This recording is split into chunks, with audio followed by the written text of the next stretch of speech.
Les îles Shetland. Un archipel perdu au nord de l'Écosse, où l'océan Atlantique et la mer du Nord se rencontrent pour façonner les falaises de schiste de ses côtes.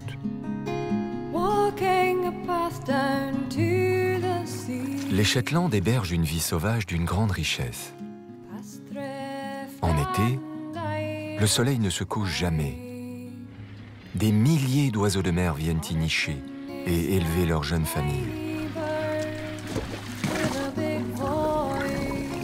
Et en hiver, d'autres espèces viennent se protéger du froid polaire. Tout au long de l'année, ces îles assistent au passage des grands mammifères marins, des phoques communs, des phoques gris, des dauphins, des baleines et des orques. Les hommes côtoient cette faune depuis la préhistoire, mais seules quelques îles sont habitées. Bryden Thomason est naturaliste. Il a grandi sur l'une d'elles. Depuis son plus jeune âge, une espèce en particulier le fascine.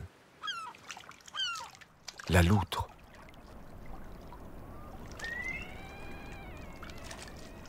Il n'est jamais facile de les voir. Autrefois, elles étaient chassées et ont bien failli disparaître. Depuis que le commerce des fourrures est interdit, elles sont revenues. Mais elles sont restées très craintives. Voilà 30 ans que Bryden les observe sur les falaises des Shetland. Chaque fois qu'il parvient à en croiser, c'est un petit miracle qui se produit. C'est la magie de ces rencontres qu'il souhaite partager à travers l'histoire d'une famille de loutres.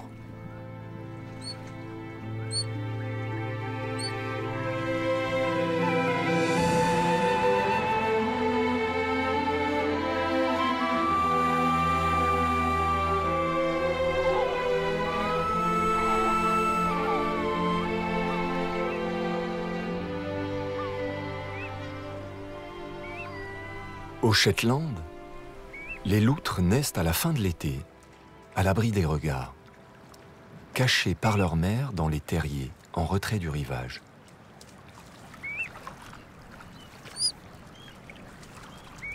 Sur les rochers et les algues glissantes, les premiers pas du loutron sont un peu maladroits.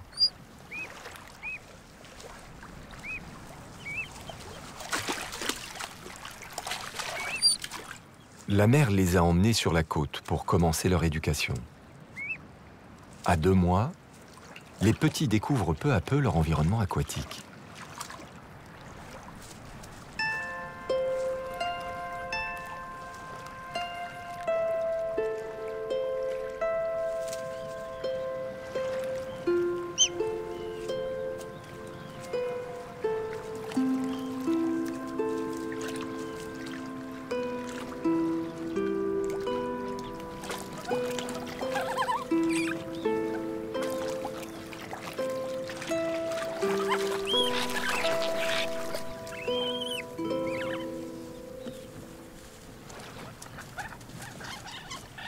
Une famille se compose en général de 1 à 3 loutrons. Le nombre de petits dépend de la quantité de poissons disponible en été.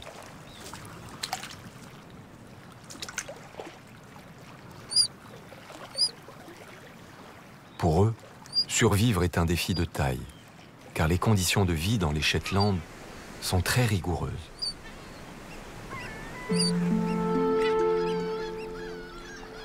La mère a commencé le sevrage de ses petits.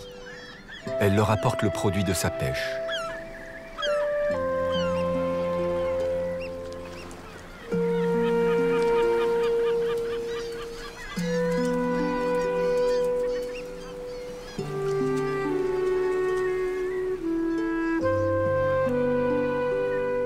Elle reste très prudente pour ne pas dévoiler leur cachette.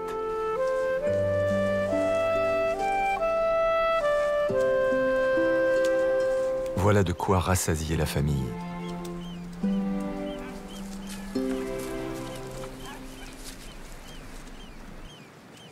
Dans cette fratrie, il y a 2 femelles et un mâle.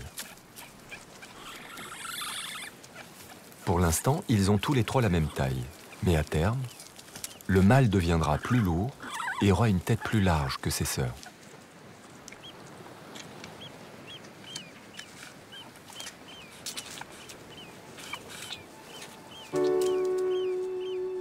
Pendant la période d'allaitement, qui dure environ 4 mois, la mère doit à la fois nourrir ses loutrons, qu'elle élève seule, et subvenir à ses propres besoins. Et il lui faut une sacrée énergie.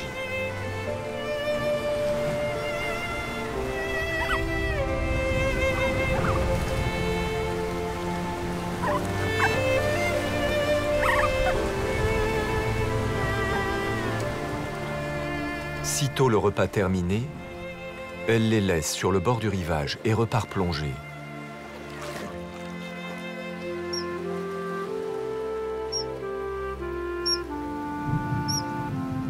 Nourrir la famille est sa priorité, quelle que soit la météo.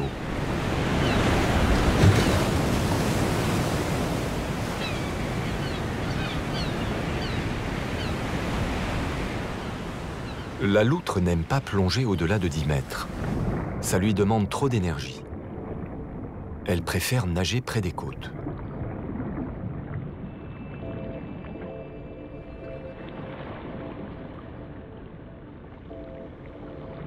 C'est ici, sous l'eau, que se trouve la forêt shetlandaise. Une forêt aquatique arborée de goémons. Comme les arbres sur la terre, ces algues se tiennent debout et captent l'énergie du soleil pour la photosynthèse. Elles offrent un lieu de vie et de protection pour de très nombreuses espèces de plantes et d'animaux.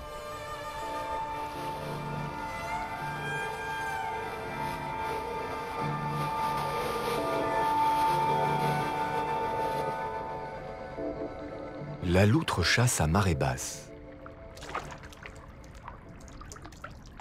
C'est à ce moment-là que ses proies préférées dorment et sont plus faciles à débusquer.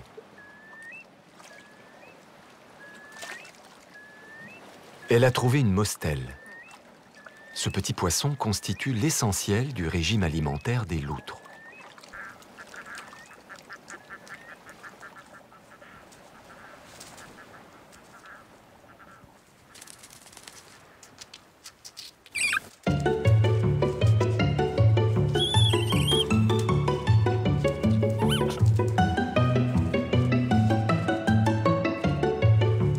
Dès leur plus jeune âge, frères et sœurs sont en concurrence pour manger.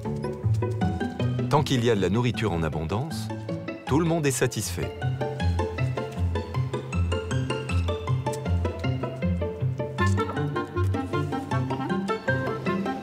La femelle rapporte des proies aussi grosses que possible à ses petits, pour économiser son énergie et ne pas devoir replonger dans l'eau glacée.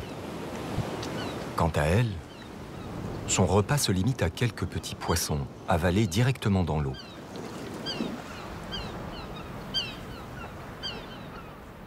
Les liens qui unissent les membres de la famille sont puissants, parmi les plus forts du règne animal. Pourtant, leur vie ne tient qu'à un fil. Lorsque les conditions se durcissent, la mère est parfois obligée d'abandonner l'un de ses loutrons pour sauver le reste de la famille.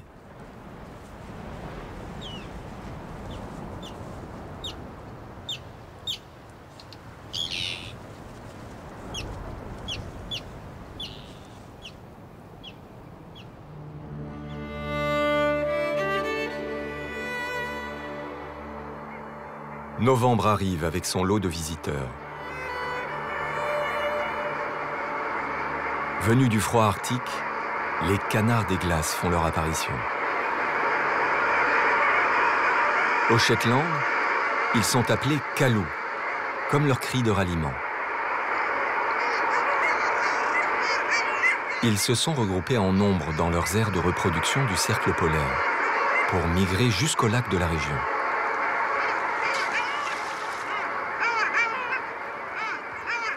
Ces canards sont vraiment uniques. Ils se parent de 3 plumages différents par an. Celui de leur parade d'hiver est le plus beau.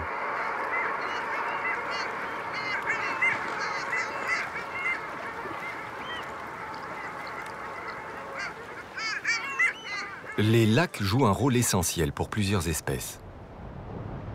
Ces sources d'eau douce alimentées par la pluie retenue dans la tourbe sont très nombreuses dans ces îles. Voilà pourquoi c'est ici, au Shetland, que l'on trouve la plus grande densité de loutres en Europe.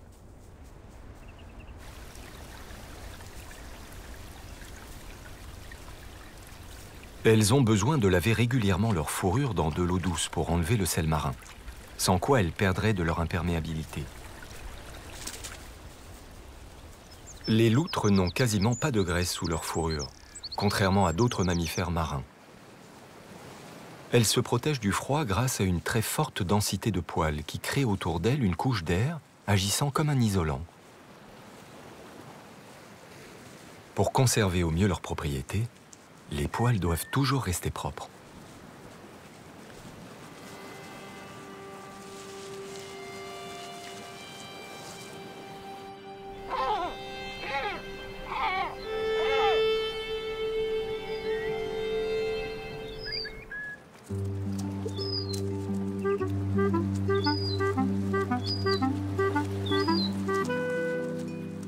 Les loutrons ont maintenant 4 mois et sont en bonne santé. Leur mère est une excellente pêcheuse. Cette fois-ci, elle revient avec une morue.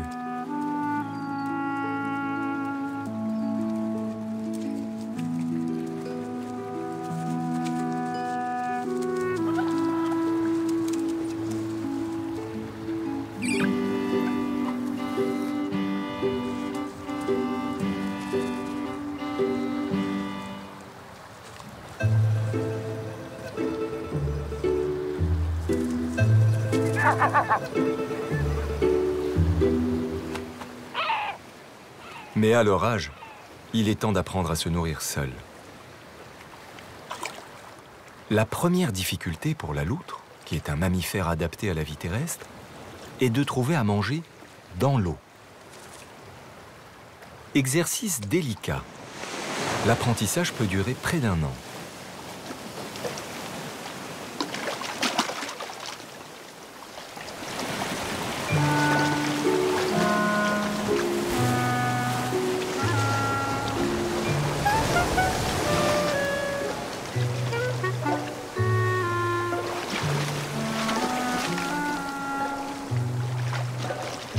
La première leçon est d'apprendre à nager. Au début, les loutrons mettent seulement leur tête sous l'eau. Ils flottent, comme des bouées.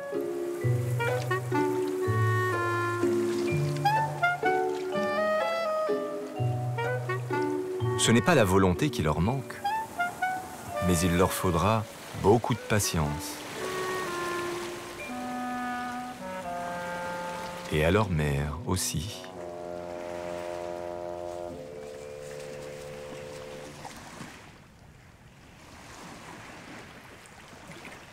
Elle reste quand même vigilante pendant que ses petits composent avec les courants, les algues et les marées.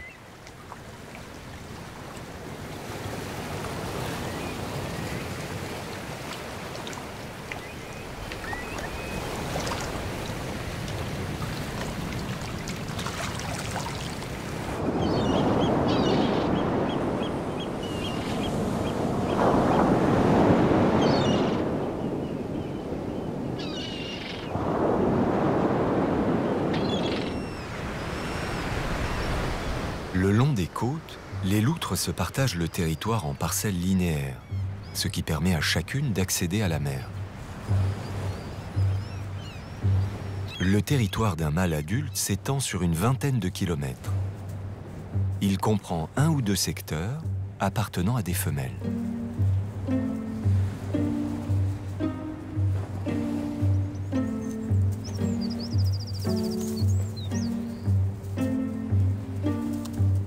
Les mâles patrouillent régulièrement pour chasser un éventuel intrus.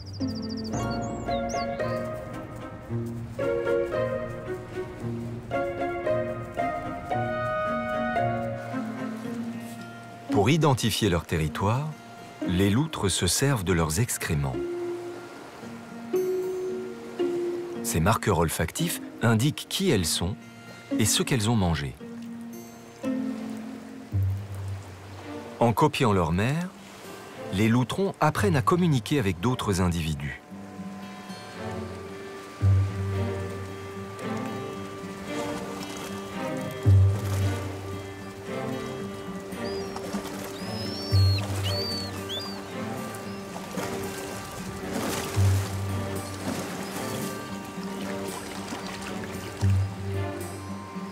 Le mâle résident piste la famille.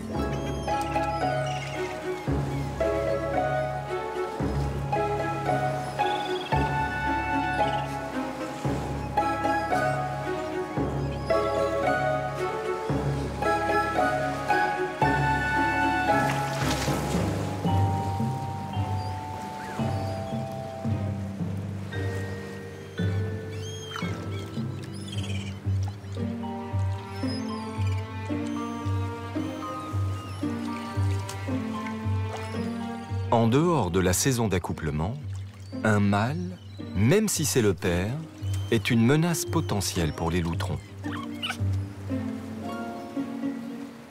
Il arrive que les mâles commettent des infanticides.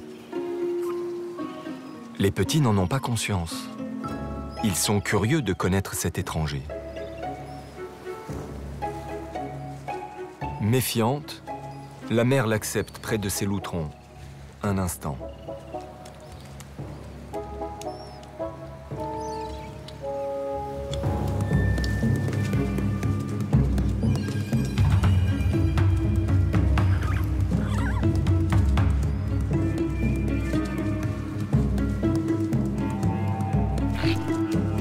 Fin de la visite. Il reviendra.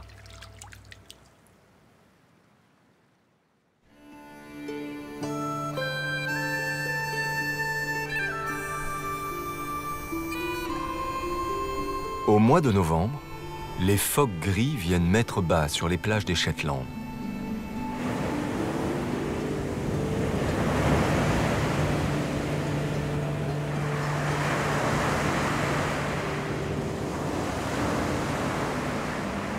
Les bébés naissent enveloppés d'une dense fourrure blanche, héritage lointain de leurs ancêtres qui vivaient sur la banquise. Le blanchon a l'une des périodes de dépendance les plus courtes de tous les mammifères. Il n'a que 18 jours auprès de sa mère avant d'être livré à lui-même. Il doit donc grossir le plus vite possible grâce au lait maternel. Quand il arrive à le boire.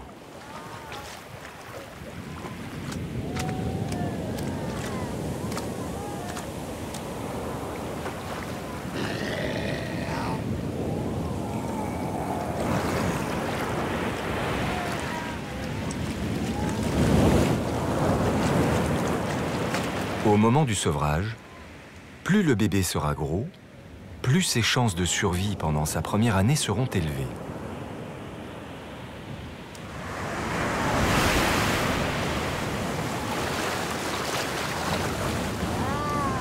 Durant toute la période où il garde sa fourrure blanche, le petit phoque ne peut pas nager. Il risque d'être emporté par les vagues puissantes des tempêtes d'hiver. Il va falloir qu'il attende sa mue à 4 semaines, avant d'avoir son manteau imperméable d'adulte.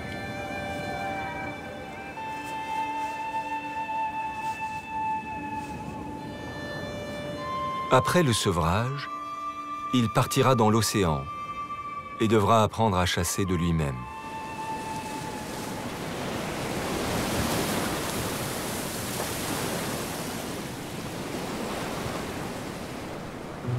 Quant à nos loutrons, même âgés de 5 mois, ils sont toujours collés à leur mère. Ils ont grandi et gagné en confiance et sont de plus en plus à l'aise sur les rochers glissants.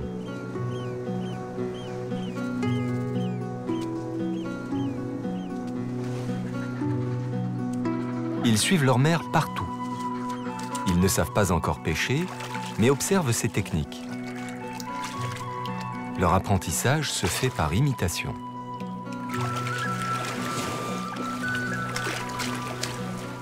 L'estran, la zone du littoral dégagée par la marée, est leur cours de récréation.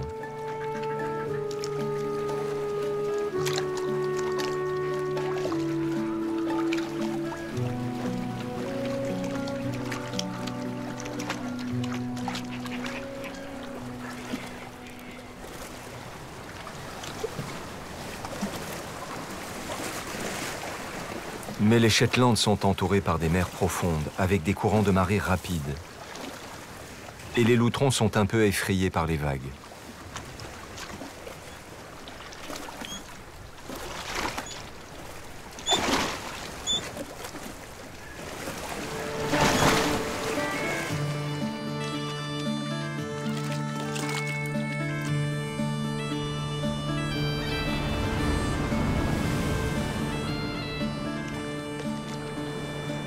Avec le temps, ils ont appris à plonger.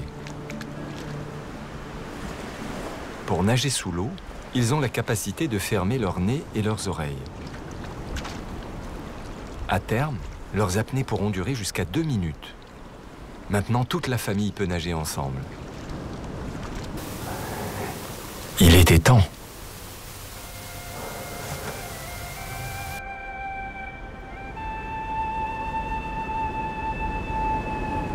Décembre. L'hiver tient les îles sous son emprise. À cette époque, la mer du Nord est particulièrement dangereuse pour les loutrons.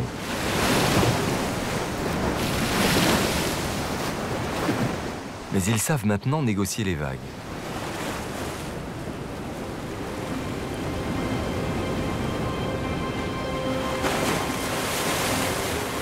Ils emploient la technique du canard, chère aux surfeurs, en plongeant en dessous pour éviter d'être emportés.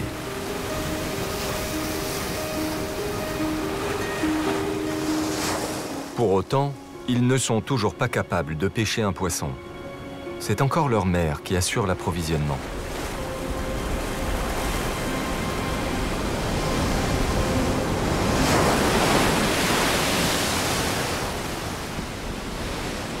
Pour la rejoindre, il faut d'abord franchir les rochers balayés par les vagues.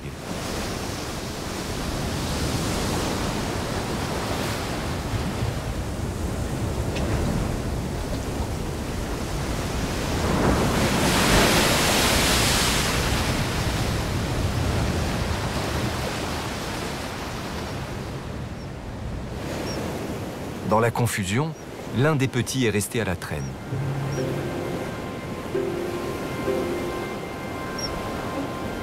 La loutre a entendu ses cris de détresse. Elle fait demi-tour.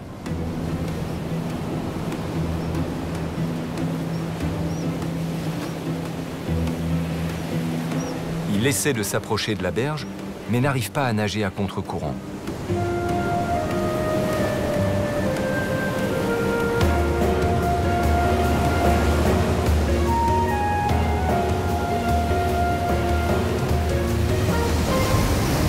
Heureusement, une vague le ramène près des rochers.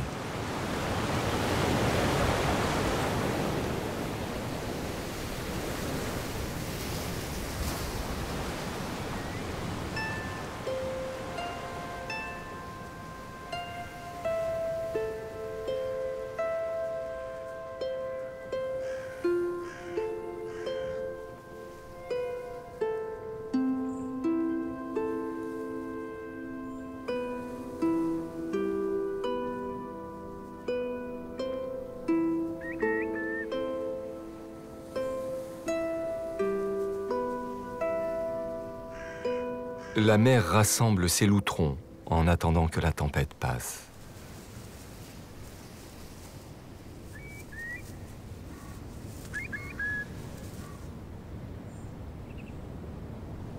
L'hiver, la famille se repose dans un terrier. Les loutres utilisent d'anciennes galeries de lapins ou une fissure naturelle dans la tourbe. Un endroit où elles sont bien à l'abri.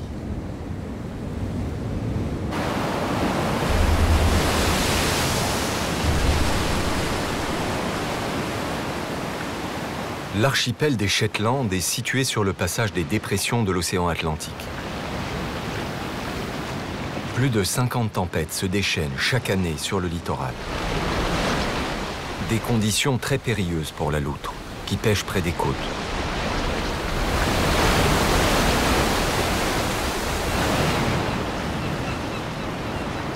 Dans l'eau froide et mouvementée, son corps, qui a très peu de réserve de graisse, perd facilement de l'énergie. Elle doit donc redoubler d'efforts pour subvenir à ses besoins. Chaque jour, la loutre doit manger l'équivalent d'un quart de son poids.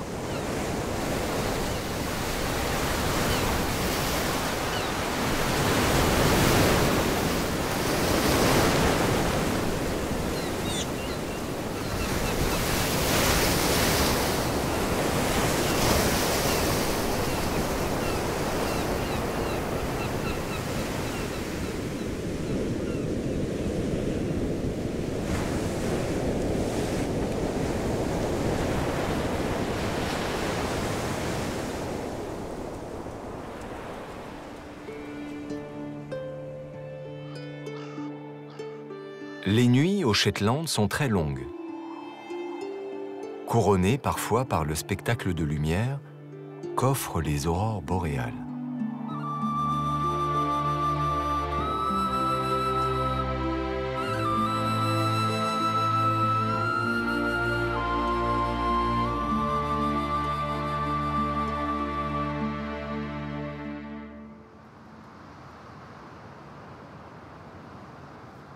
Au cœur de l'hiver, le taux d'ensoleillement est de 6 heures par jour, ce qui laisse peu de temps pour trouver à manger. C'est une période difficile pour tous les animaux de la région, dont la capacité d'adaptation est déterminante pour leur survie jusqu'au printemps.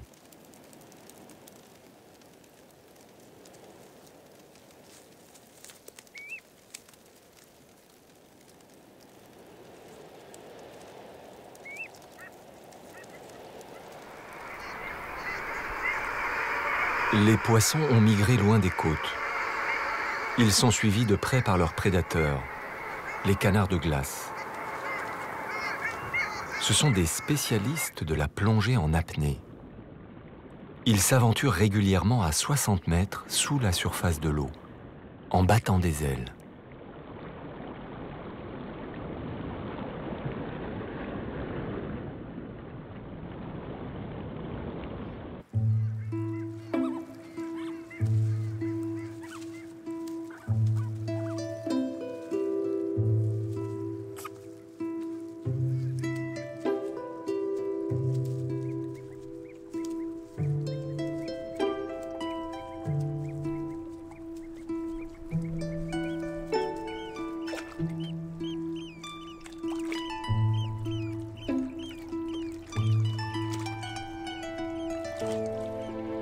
Le mois de février est toujours le plus froid. Avec une eau à 5 degrés, c'est le moment de l'année le plus difficile pour les loutres.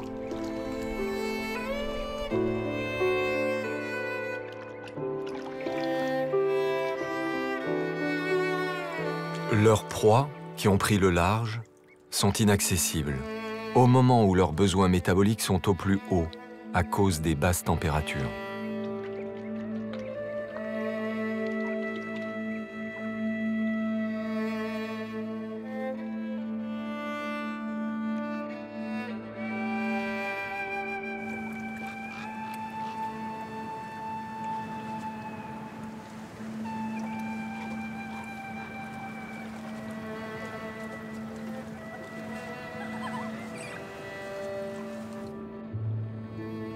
Elles sont obligées de pêcher plus longtemps, pour moins de prises.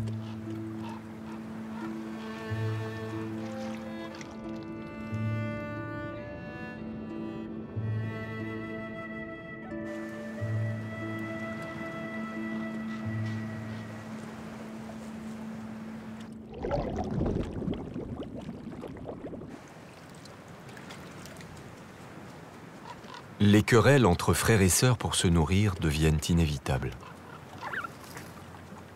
L'une des jeunes femelles est affaiblie.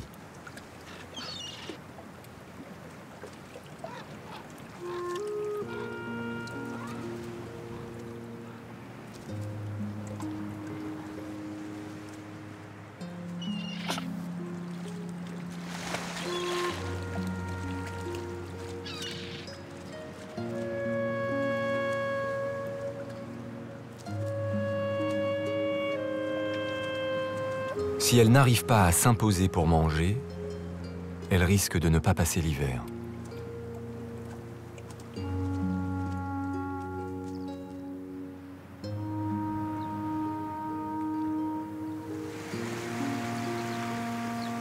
Début mars. La jeune femelle a disparu. De la portée, il ne reste que le jeune mâle et sa sœur.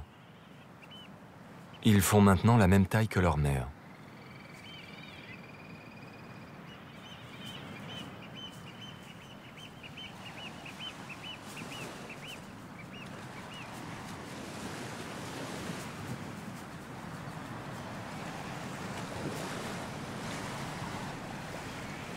Une loutre peut vivre jusqu'à 10 ans. Mais au Shetland, où les conditions de vie sont difficiles, seule 1 sur 2 atteint l'âge de 3 ans.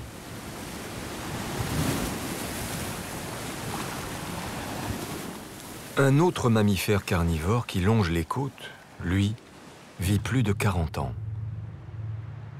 L'orque épaulard.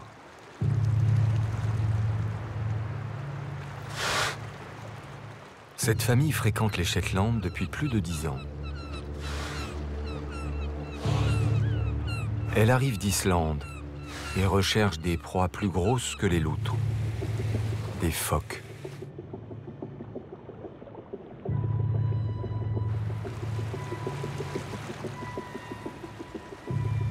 L'épaulard localise sa proie sous l'eau en émettant une onde sonore à haute fréquence.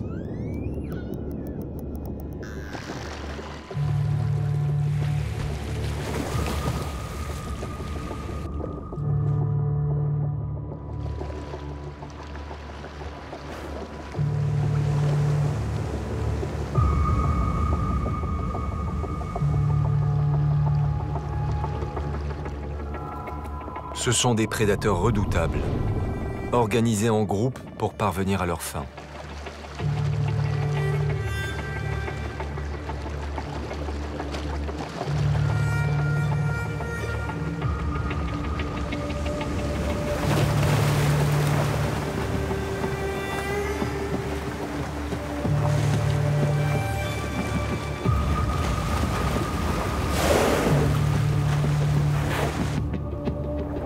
Le phoque pourchassé décide de ne pas sortir de l'eau.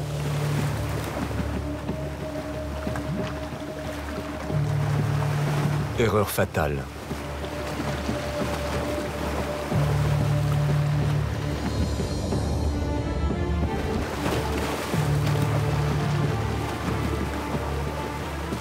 Ils attrapent l'animal, l'assomment avec leur queue et l'entraînent sous l'eau.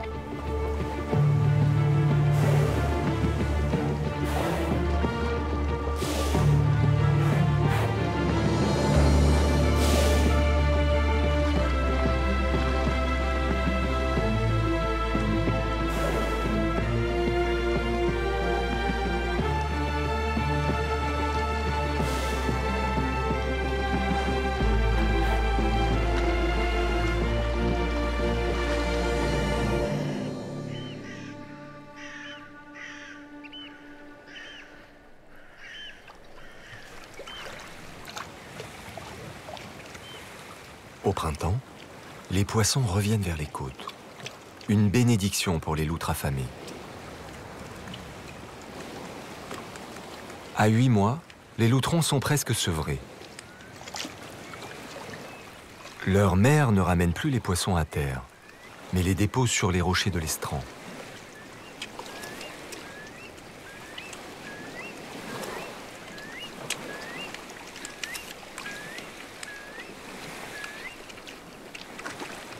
L'acquisition des compétences de chasseur est très longue chez les loutres, comparée à d'autres carnivores. Pour manger un poisson, il faut d'abord réussir à le tenir. La jeune femelle est encore maladroite.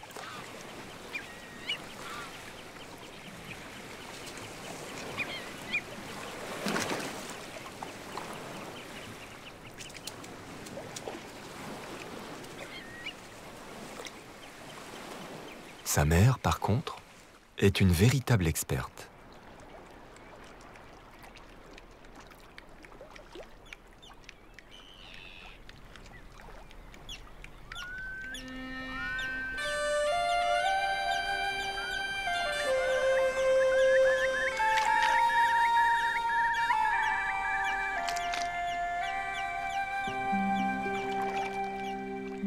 L'apprentissage de la vie continue.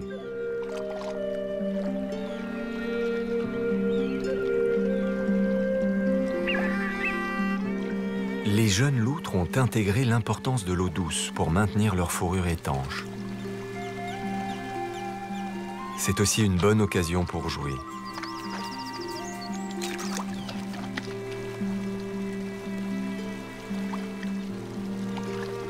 De son côté, leur mère continue de pêcher.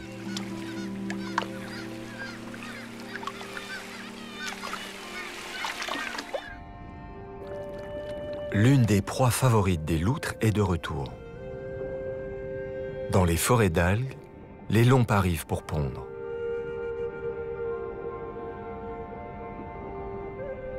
Le mâle monte la garde, statique, jusqu'à l'éclosion des œufs.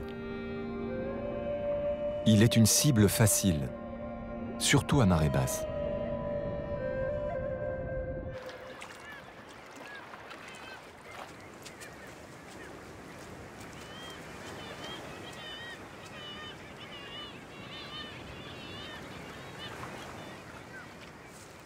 Une loutre adulte a besoin d'1 kilo de poisson par jour. Les lompes pèsent entre 2 et 4 kilos. C'est donc un repas copieux pour la famille.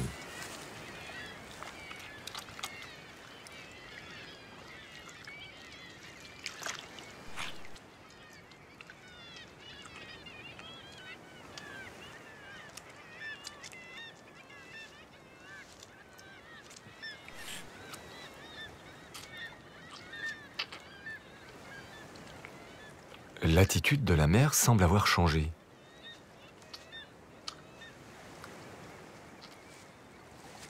Les loutrons ont maintenant 9 mois et elle ne veut plus leur donner les poissons qu'elle pêche.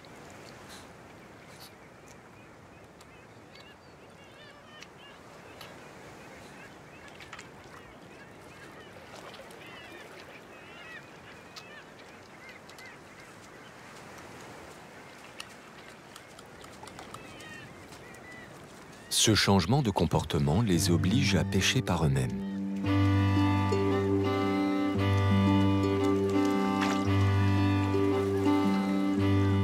Après cette longue période de dépendance, il est temps qu'ils s'y mettent pour de bon.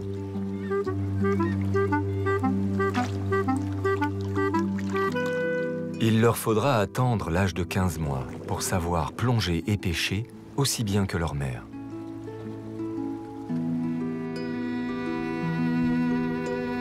Pour le moment, les animaux lents et peu habiles, comme les crustacés, sont les proies de prédilection du jeune mâle.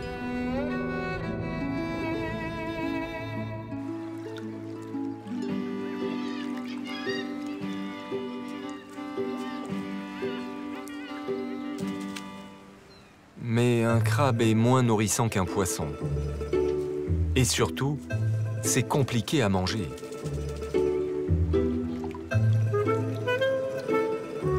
La jeune femelle tente aussi de passer l'épreuve des pinces.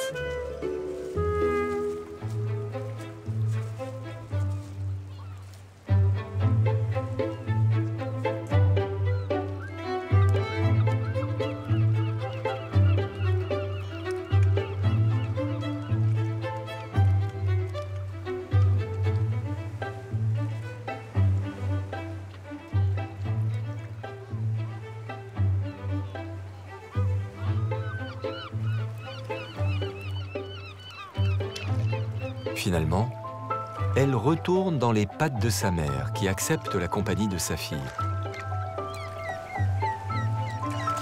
Mais refuse de partager ses poissons.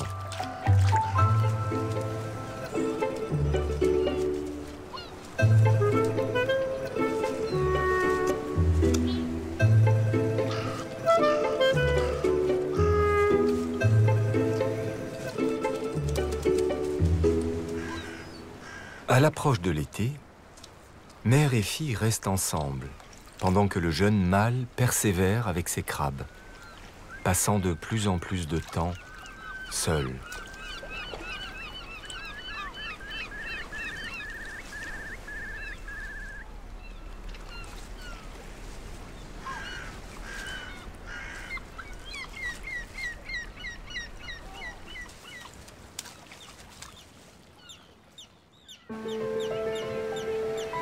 Les premiers jours de mai sont marqués par l'arrivée des macareux. Ils ont enduré les longs mois d'hiver en plein océan, loin de la terre.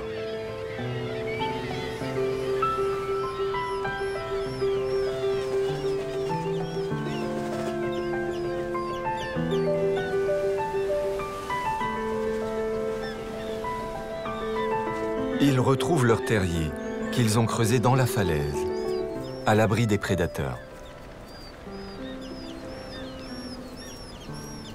Si elles le pouvaient, mère et fille mangeraient bien un petit macareux.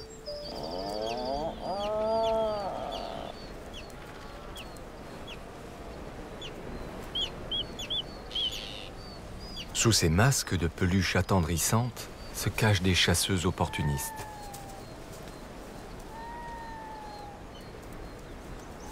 À l'occasion, elles attrapent des escargots, des œufs, des souris, des lapins, des oiseaux.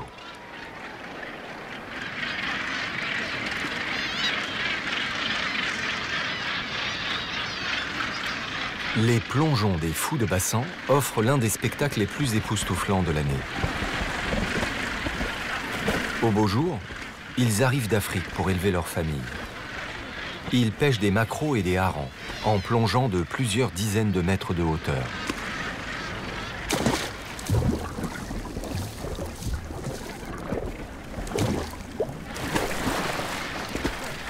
Ils arrivent à la surface de l'eau à une vitesse de près de 100 km/h.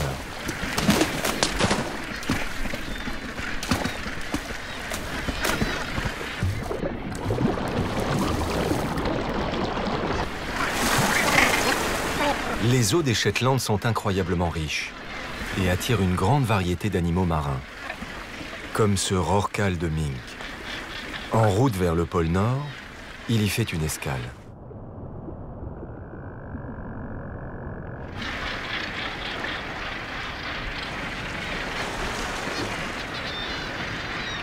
Les oiseaux retournent sur les falaises d'Enst, qui abritent une des plus grandes colonies de fous de Bassan au monde.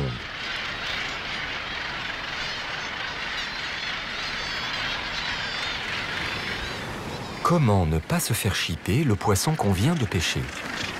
Le plus simple, c'est de l'avaler et de le régurgiter une fois rentré au nid.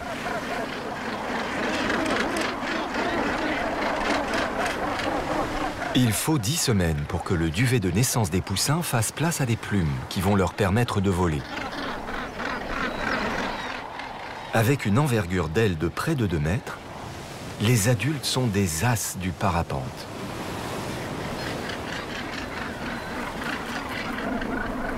Mais les jeunes doivent renforcer leurs muscles avant de s'élancer dans le vide pour la première fois.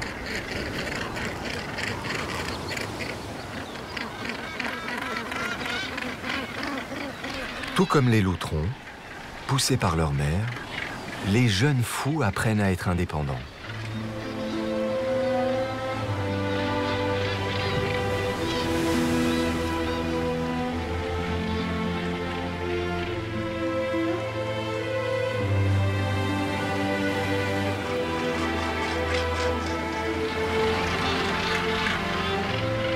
Dans quelques mois, ils seront prêts à faire un voyage de plus de 4000 km vers l'Afrique.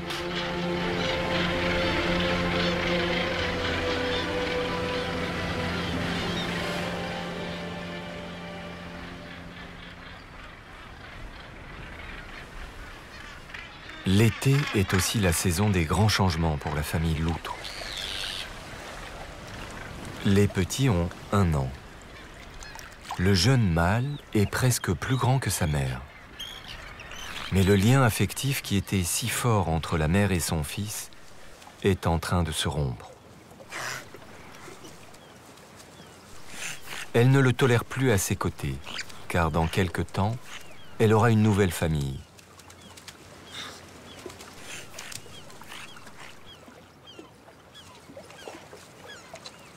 L'adolescent n'est pas prêt à quitter sa mère, mais il va y être forcé.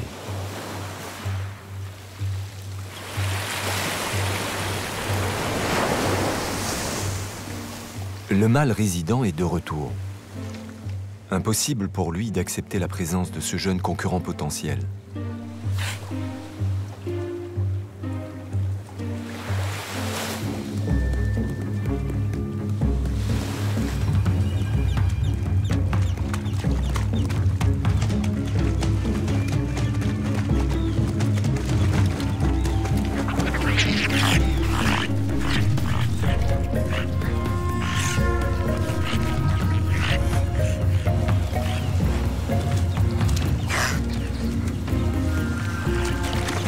L'adolescent ne se laisse pas faire.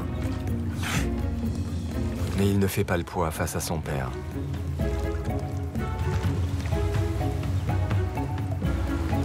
Pour rester en vie, il doit maintenant quitter sa famille.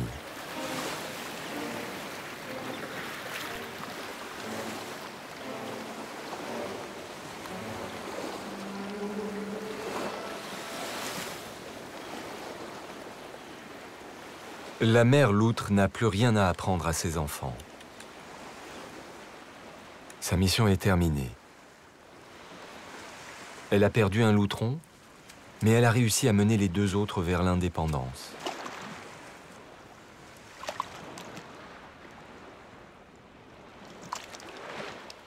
Sa fille est autonome, mais restera proche d'elle toute sa vie.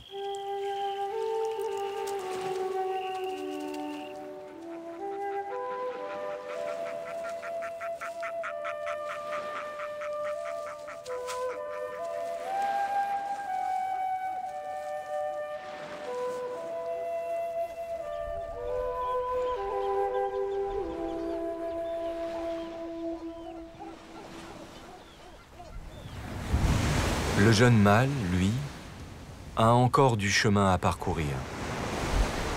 Il a désormais un statut de nomade et doit trouver un nouveau territoire pour s'y établir. Un vrai défi. Pas évident de trouver une parcelle disponible sur cette côte très prisée des familles.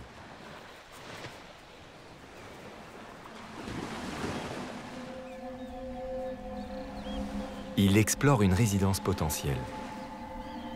Mais les propriétaires ne sont pas loin.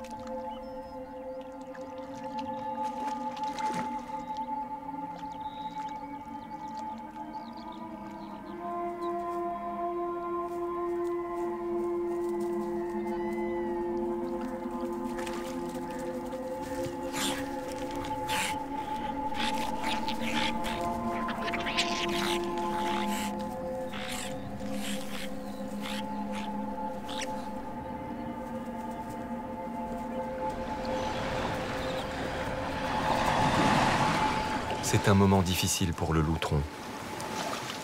Le monde lui est devenu hostile.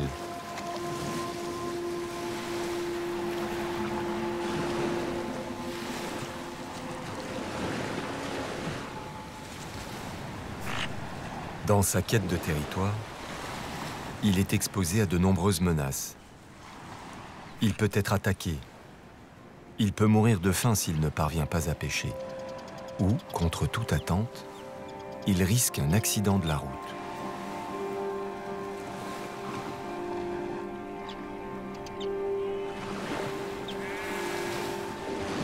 Même si la densité de population humaine est faible dans les Shetland, les voitures sont un grand danger pour les jeunes mâles en vadrouille.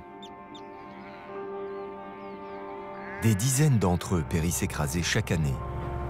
C'est la première cause de mortalité des loutres dans les îles.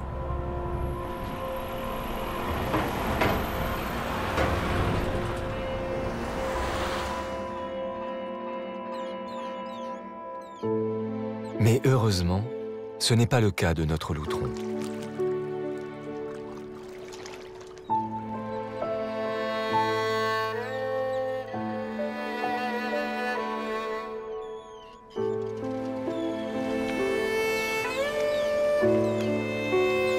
S'il arrive à surmonter les obstacles sur sa route, s'il trouve sa place,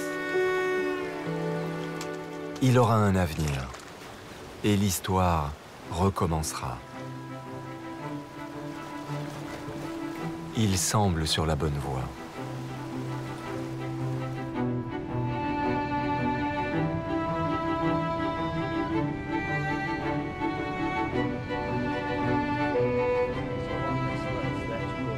Bryden continue à parcourir les côtes des îles Shetland à la recherche de ces rencontres magiques. En partageant sa passion, il nous donne un petit aperçu de la vie des loutres, avec l'espoir que nous serons aussi fascinés que lui par ces magnifiques créatures sauvages et que nous continuerons à leur accorder une place, discrète mais durable, à nos côtés.